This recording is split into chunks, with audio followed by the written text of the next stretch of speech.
of course there must be a faith in the teachings.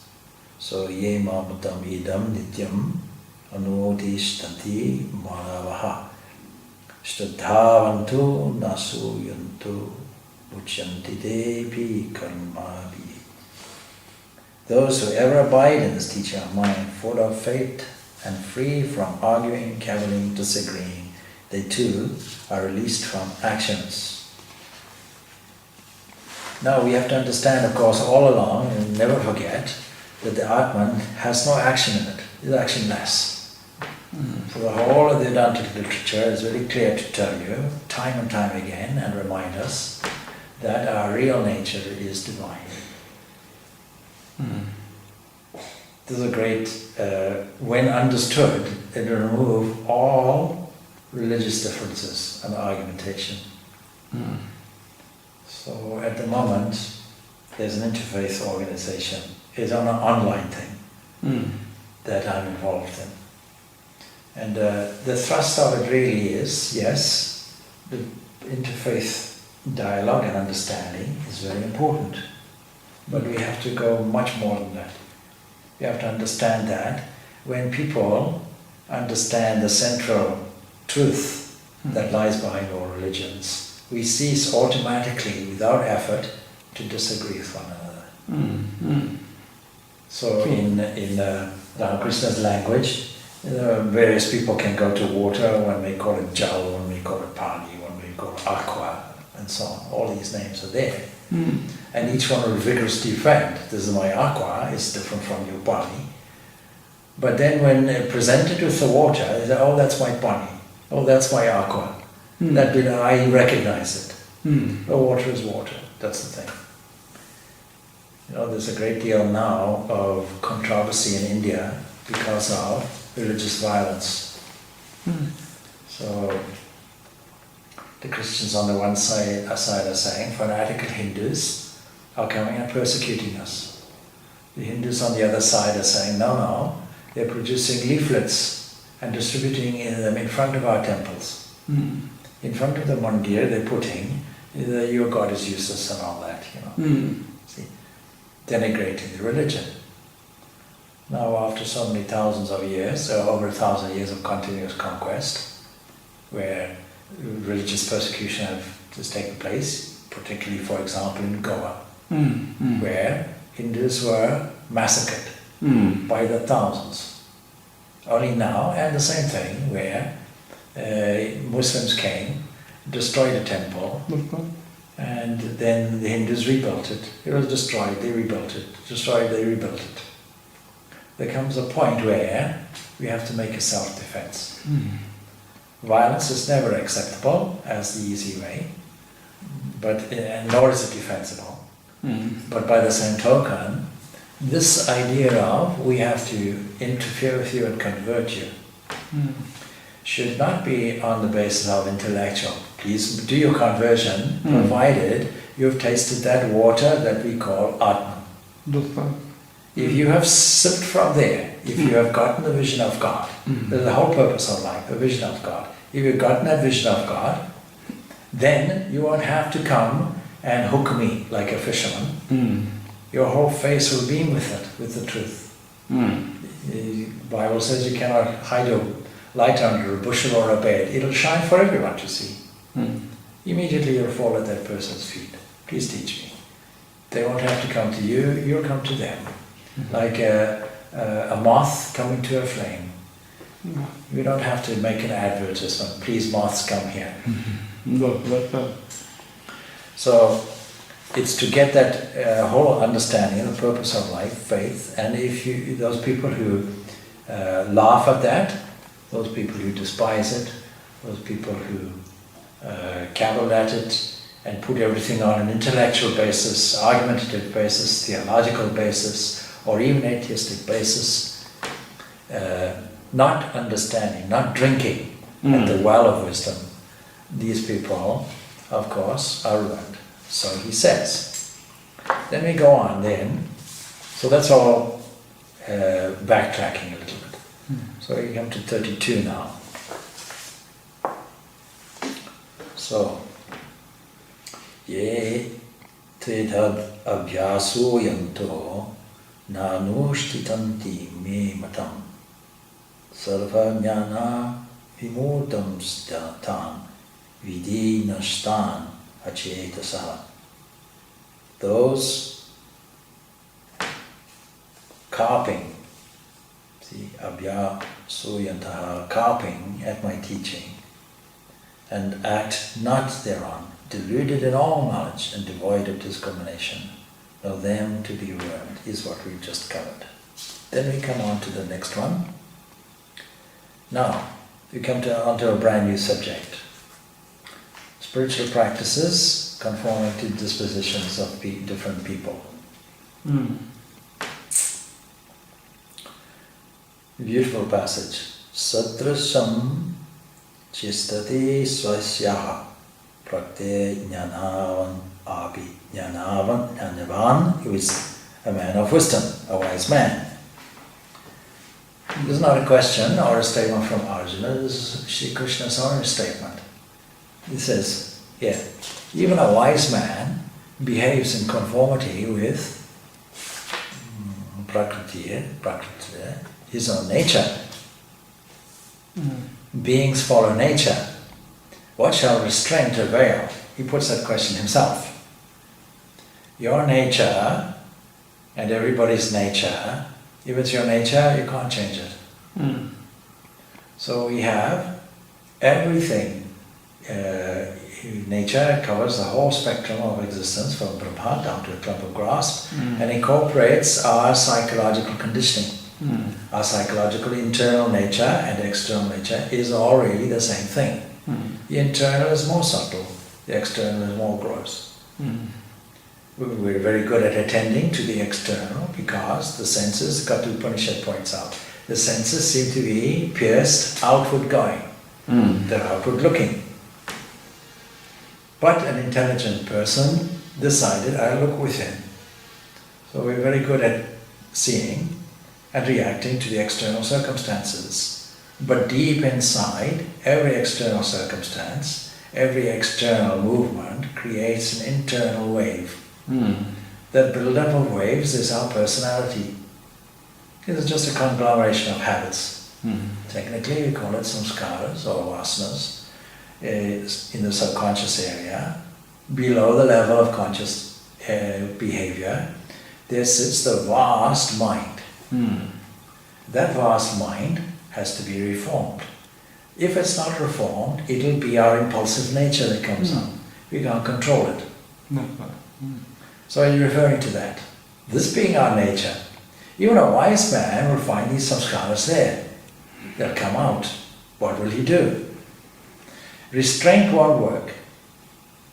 Every psychological process will tell you, don't try and push something down. Every action has an equal or opposite reaction.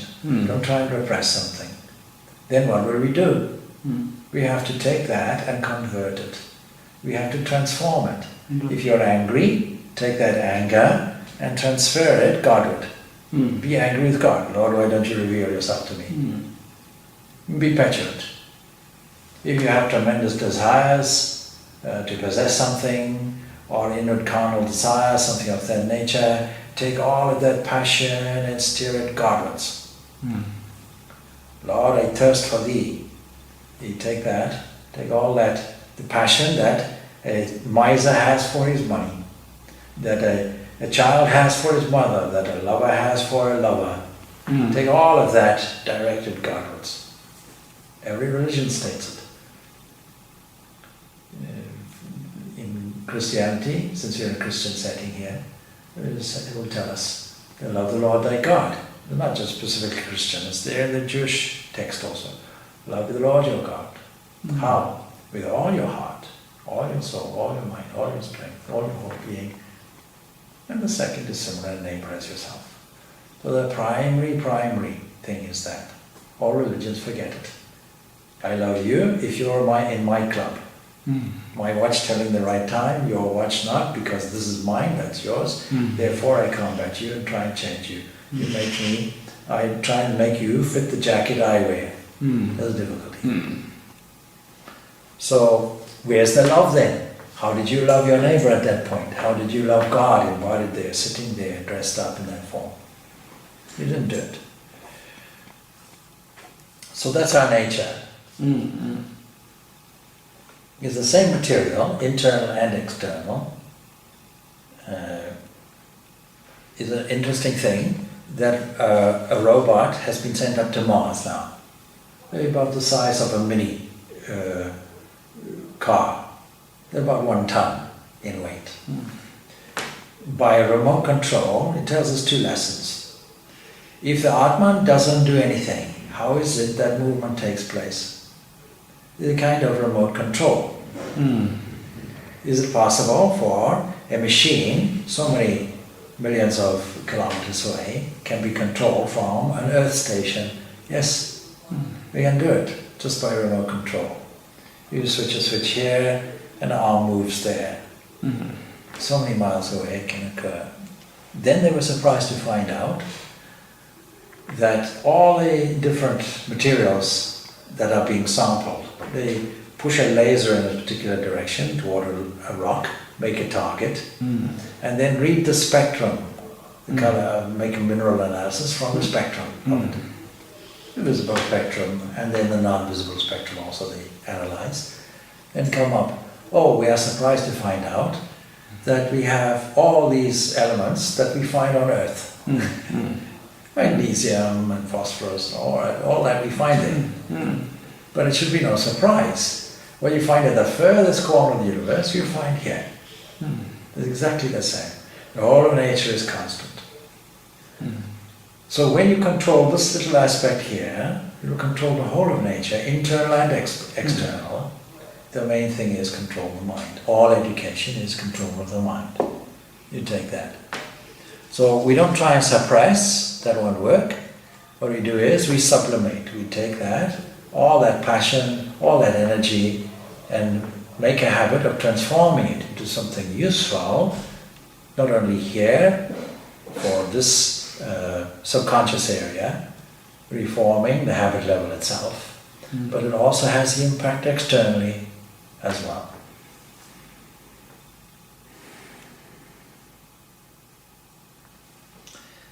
In terms of our particular nature, every person will have their own nature that can be transformed. So for example, there's a story of a person who, no matter how much they tried, could not devote any emotion Godward. It was too abstract. Then a wise teacher asked, what is your favorite thing? He said, well, I'm very, very fond of a goat. I'm very fond of a goat. Then think of God as your goat. You did that in that way. You got the same realization as anybody else. We can use our nature. Then he goes on to say then, Indriyasya te raga dveshau vyavastitau tayo navasam agacchitau yasya paripanniti now. Of these two tayo, the sway, vasham, you can come under the sway of these two things, attachment and aversion of the indriyasya, senses. For their respective objects are natural. But, the next very important thing, let none come under their dominion or domination, for they are his paripantinau, foes, enemies, absolute enemies. So we are pulled between attachment and aversion, all these things of the senses for their respective object is natural. Something that's natural we don't try and interfere with. But we have to resist coming under their sway because they're enemies. So it's useful to view every person as a wayfaring person, a pilgrim going on a journey. And these are robbers. The two robbers taking away our wisdom and discrimination. Attachment and aversion are there. Let none come under their dominion. domination, because they are true enemies. They are the real enemies. They are the robbers. When can desire and hatred, the enemies of man, be destroyed? These propensities of the mind prove themselves enemies when they are directed to worldly affairs. It's not the senses that are our enemies, it's how we direct them. Our senses are our friends, our own friends, our own enemies. Angry, be angry with God, and so on. So attachment and aversion, these two reactions, pulling toward and pulling away, they cause harm in other respects also. You see, if I'm alone on a desert island, the social impact of attachment and aversion doesn't affect me.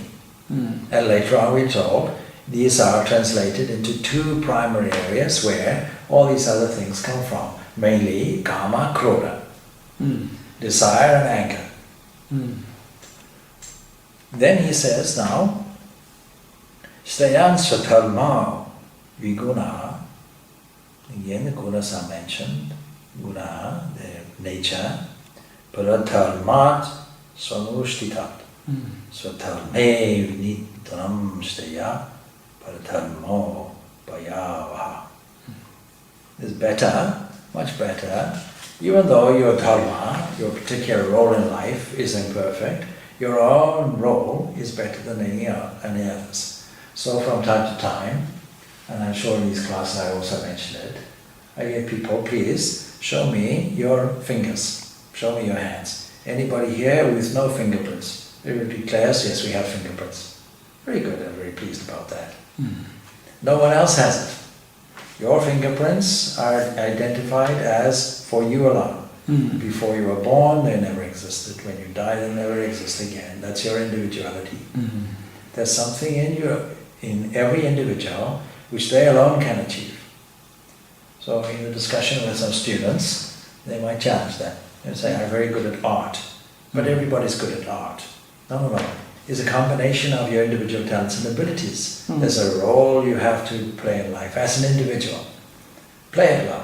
If you try and do something else, it'll be a disaster. It's much better to do what you have to do, even though your dharma is imperfect.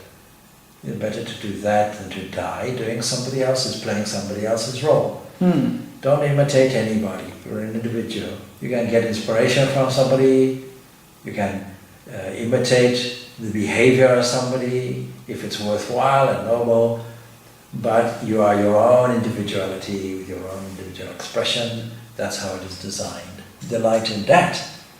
Dharma can also be used to refer again to one's own religion. Don't try and dig thousands of wells, dig one well only. There's a story about that. A man who went there and said, I'll dig water here. He went down 4 meters, or 4 feet even. A friend came along and said, no, my friend, not there. You have to dig it there, where the trees are. So he listened to them, dug there, 4 foot, didn't find any water. As he was digging, somebody else came along. No. Who told you to dig there? This is where you must dig. Like that, every time he dug, a friend came along and had their own opinion. Something like 1, 2, 3, 5 falls to maybe 20, 30 feet. If he had put 30 feet in the original place, he would have struck water. So in your own religion, nobody says, go and change your religion. A Christian, be a Christian. A Muslim, be a Muslim. A Hindu, be a Hindu. A humanist, be a humanist. Don't interfere with anybody else. Your own religion is okay, is fine. Only don't destroy the other one. When you come to that same pinnacle of realization, you see, I see, all the paths were true.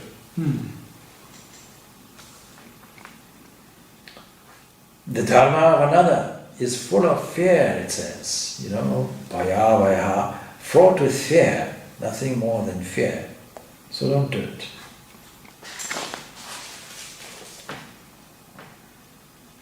Now, already previously in the second chapter, 62, 63 and so on and so forth, we found out a profiling of what was the cause of mental disturbance. Here it's reiterated because of its importance, but from 36 to 43, that means to the end, actually, we find out a very, very important subject, the origin of sin. What do we mean by sin? Not just theological sin, but sociologically we call it crime. So from time to time, everybody will want to ask, what is the cause of crime? Why do people do these things? See, in Sweden, a man went, gunned down so many people. I mean, now his trial has come to fruition. And now they give him anyway 10 to 20 years, something like that. They declared he's not insane. He's perfectly sane. He's just a person who decided to do this. Does anybody wish to go and kill people? Some people may argue absolutely nobody intrinsically at core wants to do it. If they understood, if it happened to them, they wouldn't do it.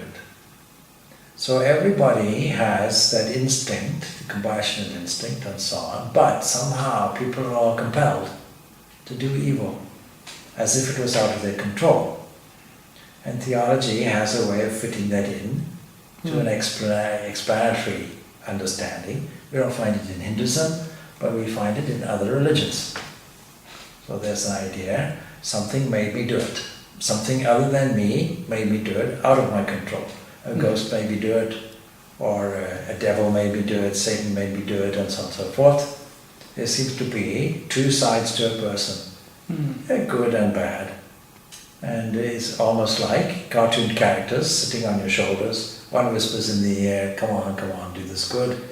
Don't do that, that's against scriptural injunction, it'll be of no good, no value to anybody, against all social norms and standards. The other one says, no, do it. That's a conventional idea we have. And it's true, in the psyche we have these various pools. We have described it as attachment, aversion, these two areas, pulling and restraining. So a very legitimate question is asked by Sri Arjuna, he says, and Arjuna is only expressing what we all ask from time to time. So, Arjuna vacha uttakena prayuktoyam papam charati purusha anichan api vashneya baladiva niyojita. So Arjuna says, but dragged on by what does a man commit sin? Unwillingly. Though Vashneya, that means somebody coming from the Vrishni race, constrained as it were by force. We seem compelled to do this. And we see these extreme examples. People called Hitler and Stalin and so on and so forth. Such men of high intelligence, why did they do all these atrocious things? That's a very interesting question. And even on an individual level, I have good intentions, but then why did I do this? Why did I do it? Is an eternal question, continuously asked. So, the answer comes for the whole of humanity from Shri Krishna, Shri Bhagavan Vacha. Kama esha krodha is desire, it is anger, it is wrath. Where does it come from? Rajo guna samudbhava. The all-consuming, all-devouring. A very interesting phrase. It means eating. It eats, it consumes. A very, very interesting turn of phrase. And then mahashano. See? Mahashano, all-devouring. Mahashana, all-devouring. And mahabhapmam, all sinful. These two phrases. Now, for our purposes, the idea of theological sin and sociological sin that we call crime are essentially the same. We make no distinction. But there it is. We have to understand, where does it come from? Now I wonder how many people understand that. You see there's a question mark of all social issues. Why is there such a high crime rate? Let's take Ireland, for example. With a number of crime rate associated with distribution and consumption of harmful drugs. Then the question is, well, why did society come like that? It's no good saying the way we deal with it is impose a law and then have a policing operation. We catch a person when they do something wrong, and then we have a backup system whereby we're going through the judiciary system, we can restrain somebody in a jail somewhere and see, hopefully, if that person can reform. The whole issue, a complex issue of how to deal with antisocial behavior. In Malawi this happened. See, in Malawi there was a dictator there, Banda, and Banda made sure that there were very strict constraints on society to a very ridiculous length, to a very restrictive length. So for example, somebody meeting other people in a social context would know if this person would report whatever you said back to somebody, and then next day the police knock on your door, that kind of thing. Then Banda went, and for the first time in Malawi's national history, they had democratic elections and so on, and democracy came in, the crime rate went up. The people misunderstood democracy as freedom to do what you like, without any social constraint. Yeah. And for this precise reason, first of all, we have to understand what is the cause, just as here. It's exactly the same issue coming. But what is the cause of it? If we know the cause, maybe we can tackle it and attack it at the root. So, the cause is very clear. These two things, now there are so many other things. There is greed, there is self-centeredness, there is lust, there is robbery, there is even aggressiveness, there's arrogance, there are all kinds of things. There are 6 things that we know of, fetishes in Hinduism that we have, but they all stem from these 2 things, kama, krodha. Now, we don't mean to say we should ban these 2 things. These 2 things are not the enemy. These 2 things mishandled, misdirected are the enemy. Because later on, Sri Krishna will tell us, I am kama, I am desire conforming, that conforms to dharma. And it's one of the 4 aims of life. So we have kama, dharma, karma, artha and moksha. These 4 aims of life. Now we don't say, therefore, we don't make religion a dry thing. We don't relegate all fun, all karma, and so on and so forth. Don't do that. Even krodha has its place. We have a position for legitimate anger toward God. Lord, please reveal your presence to me. Or, if it wasn't for a certain anger at social injustice, there'd be no correction there. So there's a legitimate place for anger, there's a legitimate place for desire. But when it's misdirected, when it's not restrained, there comes the problem. So it's the lack of control, it's the wildness of it, not taking it in hand and using it in a controlled, restrained and wise way, with discrimination and with an understanding of, may this benefit everybody. Let us have a desire that benefits everybody. A desire for God is the starting point of all bhakti. That's where we start. If we don't have that desire for God, we can't love God. We can't develop a love. Supposing we have no love, supposing we are dry, then at least pray, Lord, I don't know you, but please grant me a desire to know you. Please grant me a desire to love you. So all of that is necessary. Yeah. So there is a legitimate place for that, and as I say, if it wasn't for the social context, what would we be if we were on a desert island? We could have as much desire as we want.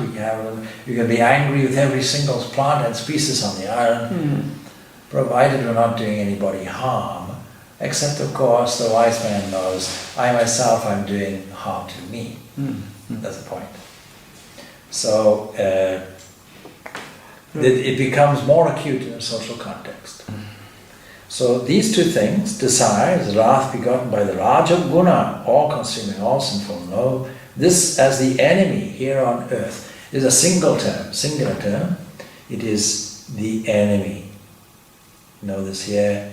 Varinam is the expression, the foe, the enemy. This is the enemy. Yeah. Now we find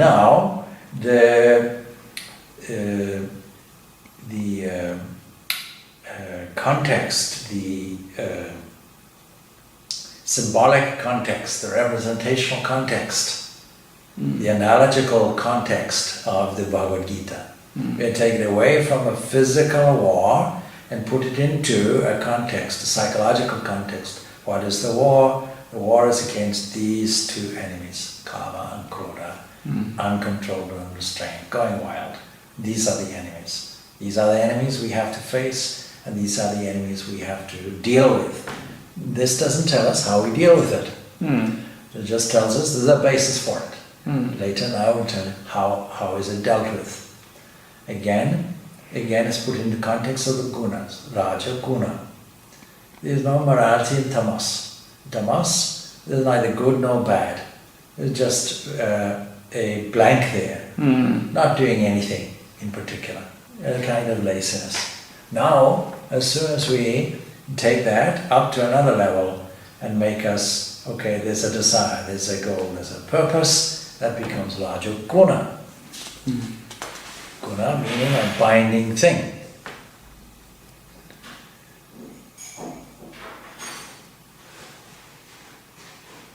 So, how desire clouds man's understanding is depicted now in this way. This leads us to tell us how. First of all, we start off by understanding and reminding ourselves completely that man is potential God, man is potential divinity. This Kama and Krodha are not the enemies of the rest of nature. It's only because we are struggling toward perfection that they become our enemies. But for other animals and so on, these are not their enemies. All of the effort used is there in survival, a struggle to survive. But the minute we take ourselves out of that, we say, it's not a struggle to survive. There are two things. There is need and greed. Is the greed that is never satisfied. No. So we become a consumeristic society. See, the Americans themselves say 7% of the world's population with over 40% of the resources. Exactly. So we find all these social products, difficulties extended globally now. And see, how is it in the modern age with intelligent people and United Nations and all the rest of it, that we have, number one, civil war in Syria and other places. And how is it that we have starvation in Sudan, Ethiopia and so on, and India itself?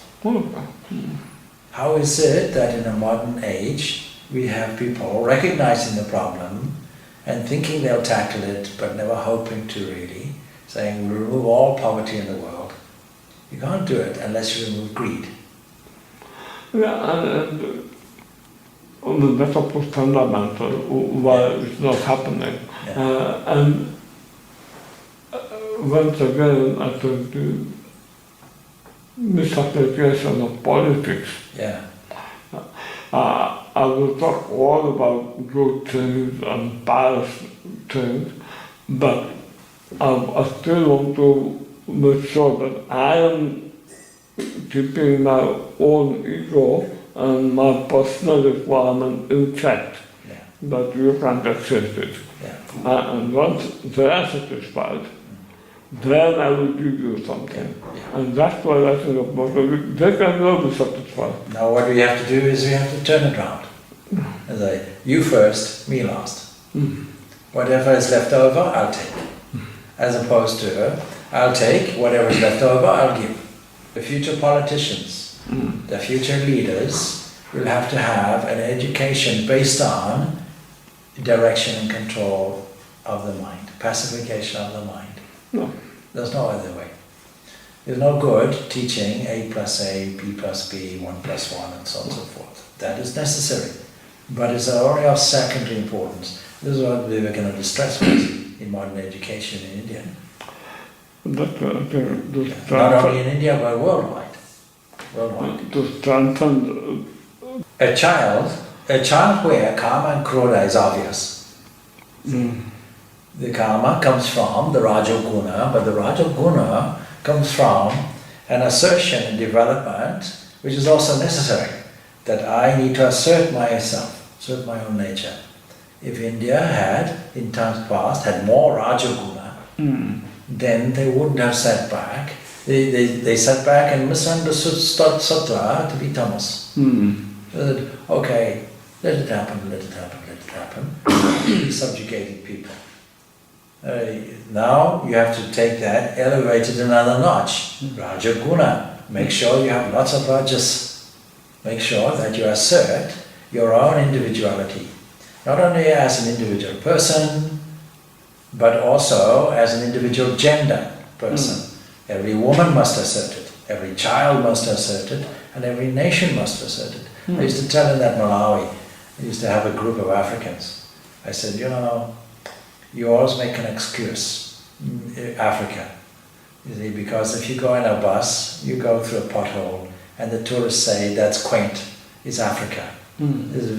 Africa has so much character. You go in a bus and you go like this, and the bus is beautiful, beautiful modern bus, but the pothole is very ancient.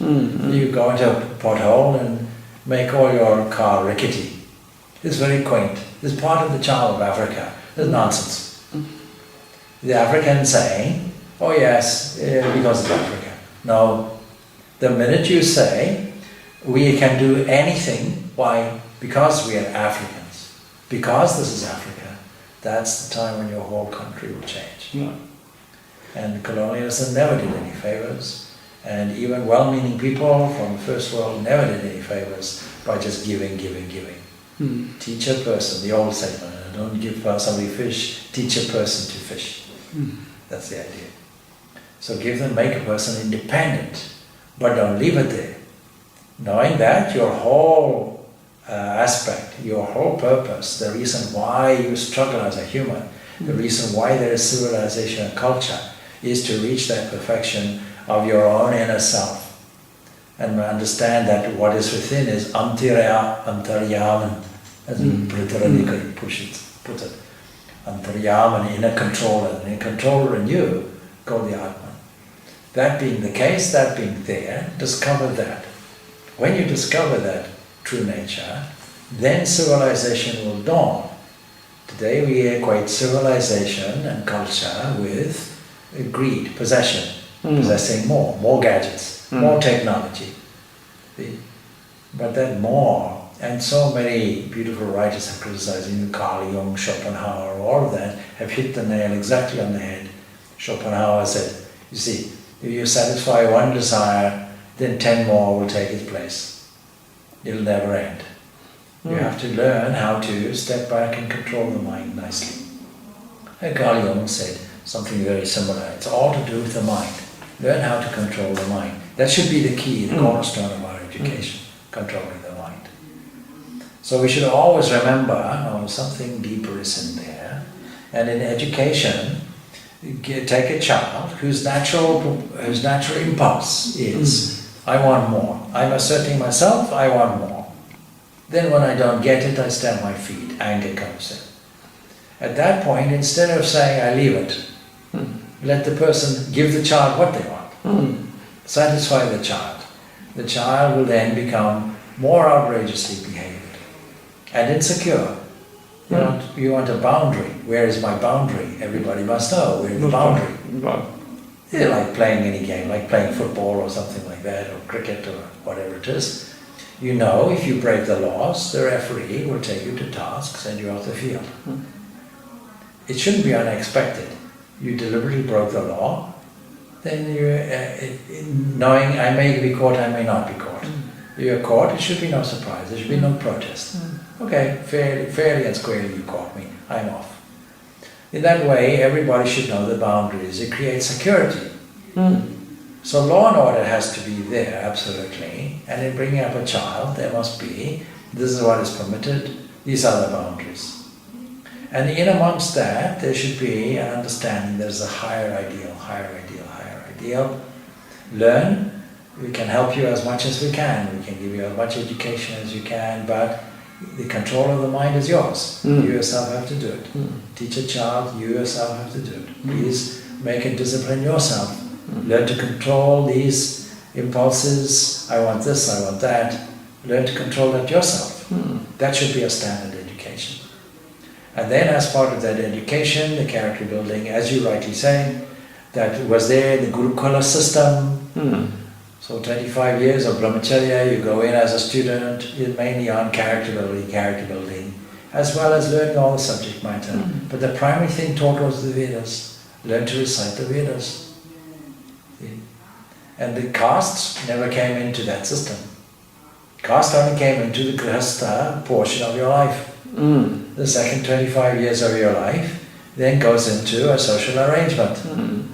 But before that and after, no caste. You don't have 4 varna. Only 4. That's how society operates. There must be dedicated people, protecting people, administrative people, governing people, who defend. There must be the bulk of people involved in industry, commerce and agriculture, and then a provision for unskilled labor also. Those are the 4. So we have made it all different from that. And the hierarchical, the hereditary, I should say, hereditary caste system, that should be completely abolished. But the caste system as originally was, society can never function without it. You have some sort of classification of people for system for work. And the system says, that's your dharma. Don't say that you should do a different dharma. Do your swadharma, what is suitable for you personally. Then there's no social dissatisfaction. It may be that the society throughout the world will change the governance. The governments will shift with each varna. So you see, in Russia, it was the Shudra that dominated. And before that, it was the Kshatriya dominated. At some point, you'll find the church dominates, the Brahmin dominates, and so on. So it goes on. It may be part of nature's cycle. But in terms of education, we go back to the character building, so that the future educationists, the future scientists, and the future politicians will all have that in-depth sense of spirituality and its product of morality and ethics. Nobody will go to war with anybody. Everybody will be there for the good of everybody else. But look, in this modern society, 5,000 years on from here, we find still people arguing, fighting, still people grabbing. If you take the whole continent of Africa, you can count on your hands the number of countries in a stable situation. See? Otherwise, all difficulties and suffering. The most stable being there, say Namibia, Botswana, South Africa maybe. But then if you go north, you'll find all kinds of disturbances. Maybe here and there you'll find some long periods of temporary peace and so on. But conflict resolution has not been learned in most countries in Africa yet. This krodha is still there, and krodha is driven by karma. Karma is driven by the rajaguna. So we have to cultivate the sattva continuously and make a nobility. So we go on to the next one.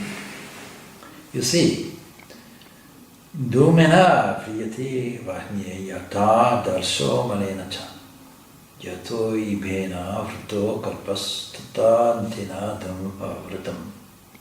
By smoke, Dhumena, as fire is enveloped by smoke, as a mirror by dust, as an embryo by the womb, so is this covered by that. Now, the fire is covered by smoke is reference to sattva. So, a fire covered by smoke, to reveal the fire, a small thing is necessary, small effort is necessary. you can take the smoke away. But if in mirror, some effort is required to take the dust off. That's the Rajaguna. And then in the next example is this, as an embryo covered by the womb. You see, it's very difficult to get to the embryo.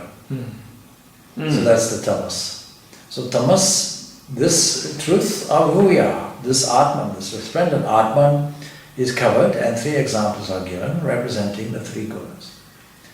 It is better to cultivate the smoky aspect, the cloudy aspect, and then it's easy to take that off. Even the sattva guna will bind. It's still a guna, it's still a binding thing. Yeah. But what will happen is, as soon as sattva dominates, minimum 51% in the mind, 49% other things can be there. You'll never get 100% sattva. If you get 100% sattva, no functioning takes place. So what you will get is maybe 99, 98% is good enough. 51% even is good enough. Good enough to reform the habit. You tweak that up, make that 99%. The more you tweak up, the more useful things you become to society and everything else, and to yourself. So, this resplendent Atman is veiled in this desire, and desire dominated by sattva guna is like fire being choked by smoke and so on. An example, as a patch of cloud hides the blazing sun. So Maya, in the form of desire, Maya is useful to us. Nature, Maya, these are, interchangeable terms. The Maya simply means the misunderstanding that all this is anything but God. Simple as that. The kind of fragmented version of God that we see. Why? Because time and space is there, function is there, all these things are there, developed, and the psyche is there, the mind is there, too fragmented. Now, that becomes useful to us when we know it. Just as nature, fire is useful to us if you don't use it to burn somebody. If you use it to study some text, it's useful to you. It's not the fire that's the problem, it's how you use it. How can we use nature? If we use it in a sattvic way, it becomes our friend. If we don't, it becomes our enemy. As simple as that. Right. Then it says, desire is further analyzed.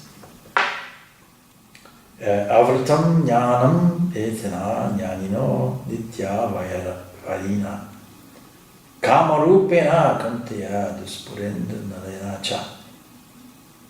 Enveloped, that's avritam, means enveloped.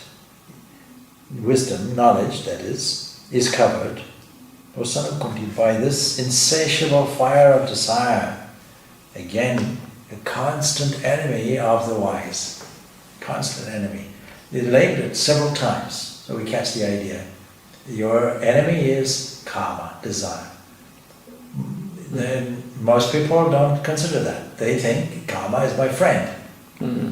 You ask any person going on a business course, what will you do? I'll set goals. Means I'll try and satisfy all my desires. See? Right. And they may be harmless, many of them. What are the desires? You had unlimited resources, financial resources, what would you do? You might say, I'll go around the world, do this, I'll do that, I'll buy a house here, pay off my debts there. These are common things you find. See?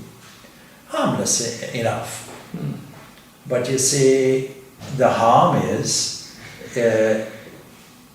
it's indirect. It's saying, will this progress you toward your struggle for freedom? As long as you were a man, you took up a struggle for freedom. The animals never took it up. Their struggle was survival. Your struggle is for freedom. Karma is the animal's friend because it enables survival. But karma is your enemy because it disables freedom. There's a difference.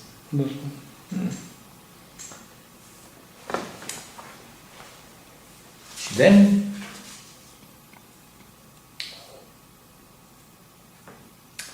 where does this karma, this desire live? Where does it reside? The answer comes like this. Indriyani mano buddhi asya adhisthana mujti ete vimoha yatyesha jnanam avritya dinam. The senses, that's indriyas, the mind, mano, buddhi, the intellect, are said to be its seat. By these it eludes man by veiling his wisdom.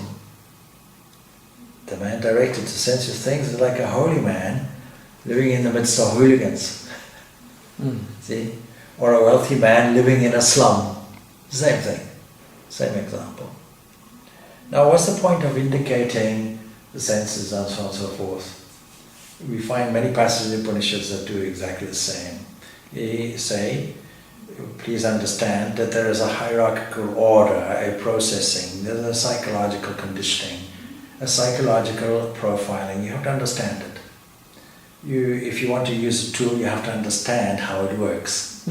So similarly, in the mind, you understand how it works. You have the senses. They're not the external senses, these are just organs. The real senses are part of the antakarana, the internal instrument that we call generally mind. So the senses are there. The first point then is, let's control the senses. You don't control the senses, you're nowhere. So that means we have to have a certain discipline. Ahead of the discipline is a certain stock taking. Things we take for granted are the things we need to stock take the most. So for example, you say to somebody, what do you do in your leisure time? You say, well, I don't have leisure time for anything. No, when you get home from the office, what do? I sit down and watch the television, say. I see. Is that useful to you? I find it relaxes me. I see. Now understand it more. Supposing you decided, I'll come home, I won't watch the television. How will you feel? I'll feel very agitated. I want to know what's on the news and this and that and the other. I see. And watch a favorite program. I see. So you mean to say your mind, your mental state cannot survive, is very unhappy when you don't have this. Please take stock of this. It's very subtle. You may think it's harmless, but take stock of it and see, is it doing me any harm? Do I have the self-control to use it or block it up as I want? That's self-control. Self-control means when I want, I can do it. When I want to cut it off, I'll cut it off. With no harm. See? Like that. If you find it difficult to cut it off, how different is it from that and from a drug addict saying, I can't cut off the drugs? See? It's also some kind of addiction, in a way. Then if you explore why does that addiction occur, you'll find it's deep-rooted. You'll find that some form of compensation people find necessary, psychological compensation people find necessary to buffer these things. That means I didn't find my compensation in God. If I found my compensation in God, or in philosophically, the self, the Atman, then there's a need to find it elsewhere. But if I'm fully satisfied in the self, by the self, for the self, needing no other thing, they're different. I have to be honest and take stock and say, I'm here, this is where I need to be, that's okay. As long as the ideal is there, I know I may not match up to it currently, but I'll work progressively toward it, that's fine. Otherwise you replace it with guilt or an extreme reaction. This kind of restraint or suppression, that is not healthy. So it's take it and transform it in some way. So in other words, instead of cutting that off, cultivate something else. You tell a story, I'll tell you for the camera, I'll refer to it as a 19th century mystic. He had a particular follower who was found self-restraint very difficult. He was a good man, but he was in the acting profession and mixed with many bohemian types. So he found he was drinking alcohol, visiting prostitutes and all kinds of things, couldn't control it. Then he went along to his guru, this great mystic, and said, in all honesty, bared his soul, didn't hide it. That was the beauty of the man, completely sincere and honest. Said, I'm doing all this, I don't know what to do. He expected his teacher to say, don't drink any more alcohol from here on. Don't go and visit any prostitutes from here on, don't do it. He didn't say it. He said, no, carry on. You can imagine. He said, only this. The next time you take an alcoholic drink, please be sure to think of the Divine Mother of the universe, and please offer this to her before you drink it. Then he did it. He found out, I can hardly drink this now. Certainly can't drink excess. Why? I'm thinking of the Mother as God. This belongs to her. In that way, you see, so instead of stopping something, repressing something, cultivating a different, higher, better value works. The next thing. Yes, you carry on. You want to visit a house of ill repute, do it. Only you do this one thing. When you next see that woman there, offering her body, you look at it and understand the truth of this. There's the Divine Mother herself standing there. Don't do anything until you understand that. He went there one day. I can't do anything wrong there. There's a Divine Mother there. It's my own mother standing there. Went away. See, in that way, he managed to control all these impulses. Not by repressing them, not by suppression, but by transformation. Cultivating a new habit is the way we should do it. So we start off with the senses. We cultivate the senses, and just for assertion, mastery, as opposed to slavery, we can say just for, even on, like tomorrow is Ekadashi. Ekadashi is tomorrow. So, as a discipline, you can fast. Now, no good just cutting off the food. That's the negative side. The positive side is thinking of God. If we think of God, God will satisfy our hunger without us physically eating. Then if we say, I see, in my stock taking, I realized, I see that I was reliant on the television, more than reliance on God. No harm in the television, provided I watch good programs. It's fine, I can do it. But let me decide to do it or not to do it. That will be mastery. So, just for today, I'll say, I won't do any television. What will I do? I'll sit down and read some scriptural text instead. Do that instead. Tomorrow I can pick up the television again. No problem. But just for the exercise of doing it, say, I can see I'm master. I didn't struggle with it, therefore I know I have mastery over it. I can take it or leave it as I want. That kind of thing. So this is an example, and there are other examples with every single given sense. We have to understand. When I speak, is it sweet words? When I look, is it with the steering the eyes toward something that is elevating for me, something that is toward the highest beauty? Am I listening to elevating songs or listening to damaging things? That kind of thing. You see? As a teenager likes to listen to rock music. There was a question given to me. Likes to listen to rock music. What should I do? Please let them do it. They think it's not doing any harm. But please introduce them to something that is calming and sweet. And say, how do you like this also? Then when they say this is better, when I listen to this music, I become hot-blooded. I become aggressive. Then I listen to this, somehow I feel calm. I see. Why don't you listen to this instead?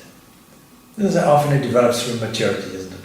The teenagers listen to the violent music. Those same teenagers are now listening to calmer, nicer music. Maturity kicks in. You should do it before that. And then the mind, so all part in the educational context, teach children. Please look at this sweet thing. Please listen to this sweet thing. Make them understand. This is a better thing to listen to. This is a better thing to see and to touch and to taste. All these things. Taste is one of the most difficult things for most people. To control the sense of taste. Yeah. So supposing, now in South Africa, for example, I came across somebody with high blood pressure. I told him, what are you eating and so on. I said, are you eating salt? Oh yes, I have to put salt on everything. My wife cooks with salt and then I have to add salt also. I see. You know, salt is poison to you. You know, that's what's making your hypertension. Why don't you cut it out? Why I find it very difficult. All right, lessen it a little bit. Instead of putting salt, why don't you put some herbs on and see how does it taste? Yeah, taste this food. It's plain food. Eat it. Now eat it more slowly. Now savor it. Now tell me, how does it taste? Describe it to me. I never tasted that before. No, because you put salt on it. Well, you can taste for the salt.